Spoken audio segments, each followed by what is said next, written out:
Hello? I don't know if you guys can hear me. I don't know if anybody's on. And I don't know if anybody's going to show up, but that's all right because it'll record it. So this one, I'm trying to figure out if this is, I don't know if I'll get like a notification if you guys type something or anyway. So I'll wait a few minutes and see. It looks all kind of janky, like I'm moving around and it's all like something out of the Matrix. That's weird. You guys seeing that? That's weird. Anyway, I don't know. I feel like I'm looking down. Should I maybe, I don't know. I don't know how this thing works. I've done a couple other live videos on my Smoky Mountain Homestead page, but those were all, the camera was turned around the other way. So, because I couldn't figure out how to turn it around the other way. So I'm not much of a, sorry, my allergies are bothering me. I'm not much of a techie person. And if you visited my website, you can probably tell I'm not very, I still can't figure out how to get a video onto my Smoky Mountain Homestead page on my website. And I don't know what the deal is. I think probably I just, I think I probably didn't set the page up right. So I need to go in and turn it into like a different kind of a page so I can add stuff to it. So anyway, so I'm just going to go over, how do I know? I don't know. I don't know how this thing works. Anyway, so we're just going to try it and see how it goes. So since this is my first video, I think what I want to do is just, I'll post it. I mean, obviously, I think it posts by itself once I finish it, once I hit finish, and then see what you guys want to talk about. Because I want to talk about something that, you don't give a crap about. So, so I guess I'll just start with how I came to be doing what I'm doing. So I'm a certified sustainability consultant, and what that is I go into businesses and individuals' homes, and I help them create a step-by-step plan to help them move to a more sustainable way of living. And a lot of times, so what happened was when I wanted to do it, I kind of jumped in with all 27 feet, and it made my husband crazy because I was like, get rid of all the plastic, do this, do that. And it was not groovy. It was really actually pissing him off. So like my mama says, how do you do things? If it's a big project, the best way to do it is one little thing at a time. So she says, how do you eat an elephant? One bite at a time. So that's what I do is I go in and I help people learn how to eat an elephant one bite at a time. Yum, huh? So I actually came to kind of this sustainable lifestyle actually through food, because I love food so much. It's so good. But then I started, once you have kids, we've got a lot of children. So, and you really start paying attention to what they're eating. And then you're like, what in the heck is this thing? And so you start doing research and you're like, wait a minute.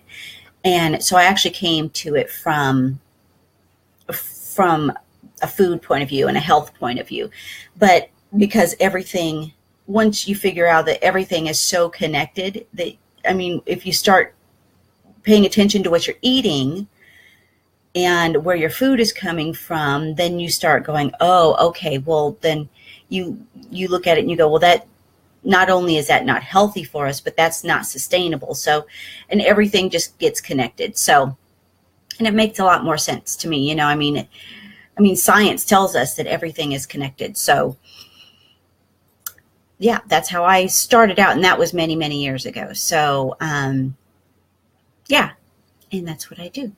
What else? I have a couple little things here. This one's going to be short because I don't know. This one, let's see. Oh, it says it's 4 minutes. Oh, well, it gives me the time, so that's groovy. But I don't know how to tell if anybody's even on here. Maybe somebody can tell me after they watch it to tell me, well, hey, Sue, are glass mason jars a good and healthy storage solution? Yes. You know what? I use the heck out of them. In fact, I like the half-gallon ones because we buy everything in bulk. Not everything, but most stuff. So I use those for like in the pantry. And then we also have food grade, yes, they're plastic, food grade 7-gallon and 5-gallon buckets with gamma lids that we get at where we get Lowe's. We got them at Lowe's. Of course, we get a discount because Alan works there part-time. So yeah, I'm glad I can see like when someone's in there. That's cool. Yeah, so I'll buy like, say I buy 50 pounds of pinto beans. Darian loves just beans. So I taught him how to make his own, but he goes through like a lot of them. And so buying those little bags just wasn't cutting it. So I went to we have a local store here called Carolina Readiness Supply, and I can get stuff in big bulk there. So I get the big plastic containers that I put the most of it in, and then for easy access I use the glass mason jars like you're talking about. And it just depends on what you're putting in it too. Like I make all my own like seasoning mixes. Like, why in the world would anybody buy lemon pepper is beyond me. You know, you can dehydrate the lemon rind yourself, and then you also have the juice from it just, yeah. Anyway, and then just add pepper to it, you know. Dehydrate it and add pepper to it and put it in a jar.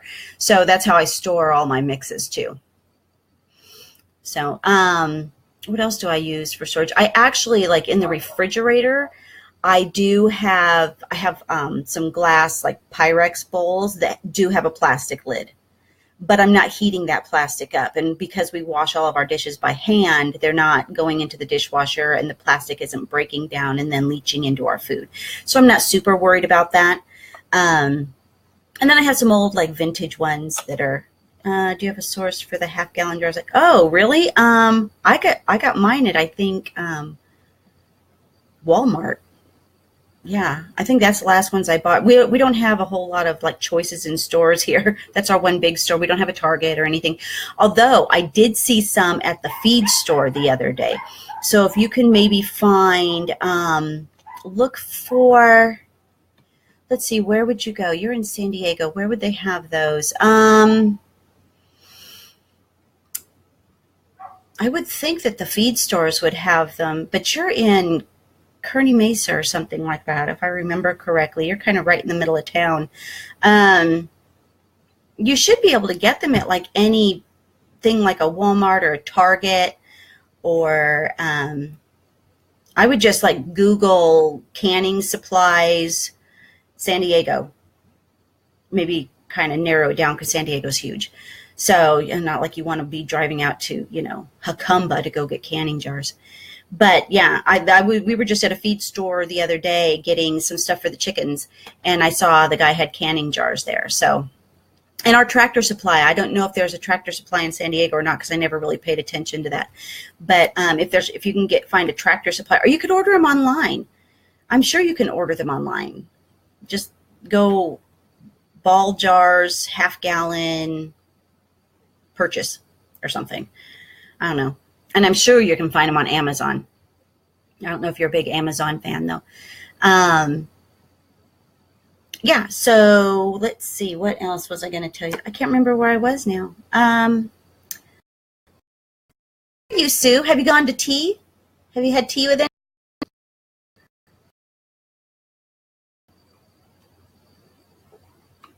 So Sue and I used to go and have high tea together when I lived in San Diego. Oh my gosh, it was so much fun. I loved it. My favorite thing that I remember are these little sandwiches that had, I think it was the one that we went to in, where was it? It kind of was down like by the airport, and it was just like white bread with cream cheese with chopped up walnuts in it, and like a little thin slice of cucumber on there, like a little cucumber sandwich. Oh my gosh, they were so good. Yeah, we don't have any places that do high tea around here. We're not that fancy. But I do have chickens, and that's good. I'm surprised the one rooster isn't crowing by now. Um, he usually yells to go inside, and he yells to stay outside, and yells to come outside. He's weird. Um, yeah. So one of the other reasons that we choose to live the way we do, actually, it's more me and Alan is so. I mean, he is all about the sustainability thing, but a lot of my stuff, he just kind of goes along with it. And he's like, okay, I guess we're doing that now. Am I bouncing around a lot? You know what? I got one of these like stability ball things. And I don't, sometimes I'll be like jumping around on it, and I jump around too much and I fall off backwards. Yeah, that's not fun. Um, so a lot of people come to sustainability from different like points of view. Some people come at it from a homesteading point of view. Um, it looks like she got kicked out or something. I don't know. I don't know how to figure. I'll figure this out. Eventually, I will figure this out. Some people come at it from a homesteading point of view. Some people come at it from an environmental point of view. Like I started out because I love food. You know, everybody has their own, and I mean, they may want to do it because they want to leave a better world for their children. And, you know, the Native Americans, when they do something, they look 7 generations ahead and then look at what they're doing and say, how is this going to affect 7 generations from me? That's a really long time. But that's a really good way to look at something. Like, what are we leaving to our children? And what kind of example are we setting for them? So I have some notes here I have a workshop that I do called Simple Steps to Sustainability. And it's long, though. Like, my notes are real. I never get through it all because there's always questions. And I always bring, like, a bunch of stuff so people want to, like, look at my stuff. Like, so, for instance, like, we do... so my favorite snack, well, not my favorite, well, probably in my top 4 favorite snacks, I love popcorn with a lot of butter on it, a lot of butter and a lot of salt. But, so I had an air popper, but I was like, I've got an appliance that only does one thing. Not only is it taking up space that we don't have anymore because our house now is a lot smaller than the one we had in San Diego, I don't want to have an apparatus that does only one thing. It seems wasteful to me. So I actually went and got a Whirly Pop. It's just, you put it on the stove and you add your oil and popcorn and you just kind of, got a cranky handle and you're like that, and it pops. And it's great and it works great. But we also use it to roast coffee beans because I found a source here where I can get green, organic, fair trade coffee beans. And so I just buy those and then I roast them a little bit at a time so that the coffee is nice and fresh. I don't drink coffee. I love the way it smells, but to me it tastes the way dirty feet smell. So I don't drink it. Alan drinks it. I'm a big iced tea person. In fact, even in the middle of winter when it's snowing here, I drink iced tea. My notifications pop up though. That's kind of odd. Oh, but I don't see that. Oh, I get it. Okay. Yeah. So now I have something that does more than one thing. So I have to be really careful with our space and everything too, because our house here is about little over a third of the size of our house in San Diego. We got rid of a lot of stuff when we left. We moved out here in one pod and our car, and that was it. If it didn't fit, it wasn't going. So let's see. We're at 14:10. So I think I'll go until 15 minutes and then we'll see how this worked out. But let me know. I'm pretty sure this will go ahead and post, but let me know in the comments what kind of stuff you want to hear me talk about. You want to see me like do show and tell, anything like that. Or if you just want to say hi, that's always good too. So let's see. Okay. So for me, it was more than, the whole let's going green thing. Although I think that's kind of that term going green is so cliche now that people just kind of, it just kind of goes over their head and they don't even it doesn't mean anything anymore. And even the term sustainability is so subjective depending on the industry that's kind of hard to narrow down too. So for me, what it was it was more of a perception shift and a paradigm shift of why was I doing this? What was my purpose? What was the driving force behind being more responsible and looking at what I'm doing? I mean, and we are absolutely not perfect. You know what? Darian loves snacks, so I buy them. But the thing is, he's 15 years old, so he's eating me out of house and home. And so I'm having to get really creative with these snacks because we don't want the single wrapped blah, blah, blah kind of stuff. So, and it is more work for me. So, I'll buy like a bunch of veggies or whatever, and I cut them up and I just kind of shove the plate at him. Hopefully that fiber will fill him up for a little while. Because seriously, the kid is just eating and eating and eating, and I don't know where it goes because he's skinny as a rail.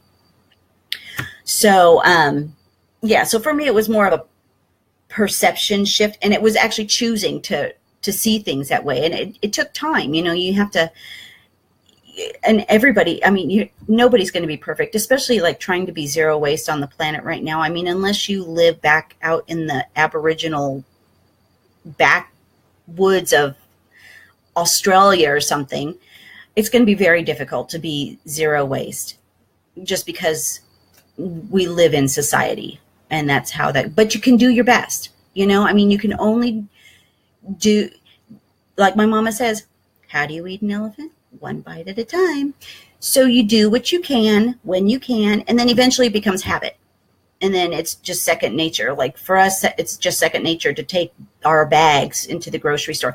Although sometimes I forget. So when I do, and I'm like, sometimes if I'm not like all the way into the store, I'll go back to the car and get them. But if I've already got like a cart full of stuff, I just put everything back in the cart.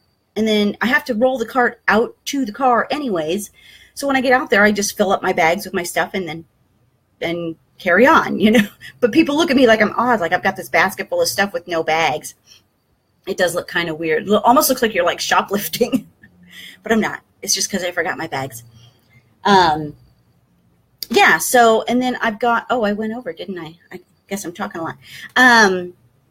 I've got an ebook that I'm working on that I will be posting on my website as soon as I'm done with it. Yeah, I've been kind of procrastinating. Like I have all this stuff. Can't I just do a video book? Wouldn't that be easier? No. All right. Well, I will get that finished. I have to finish. I'm about halfway through finished writing it, but I have to find somebody that can do the illustrations and stuff for me. And I'm not good with Canva, so probably have to have my daughter figure out how to get that on there and all that fun stuff. But that is coming. And then I have another workshop that I'm thinking of doing a webinar on it, because it used to be the 3 R's of recycling, and now there's like a dozen R's that can be addressed. So I'm going to be doing that. I got a lot of stuff coming in. So, and then for those of you who live in Haywood County, if you go and check out my website, go to Recycling Partnerships, and there's a whole thing in there where I'm partnering up with local organizations and businesses to keep certain items out of the landfill and send them off to be recycled properly. So, okay, I think I'm going to end it right there. That's like 19 minutes. That was long. It seems like it was a lot shorter. Does it seem shorter? I don't know. Anyway, all right, I'm going to get going. I did my homework for the day, but I think it's time for a glass of wine, don't you? Yes, I do. All right, I will see you guys. I'm going to be back here live next Tuesday, so it'll be every Tuesday at 8 p.m. Eastern Standard Time. Yes, that's what it will be. And in the meantime, type in the comments. Let me know if you have subjects you want me to talk about or any of that stuff. And I'm happy to do that for you. All right. Peace. Be the change.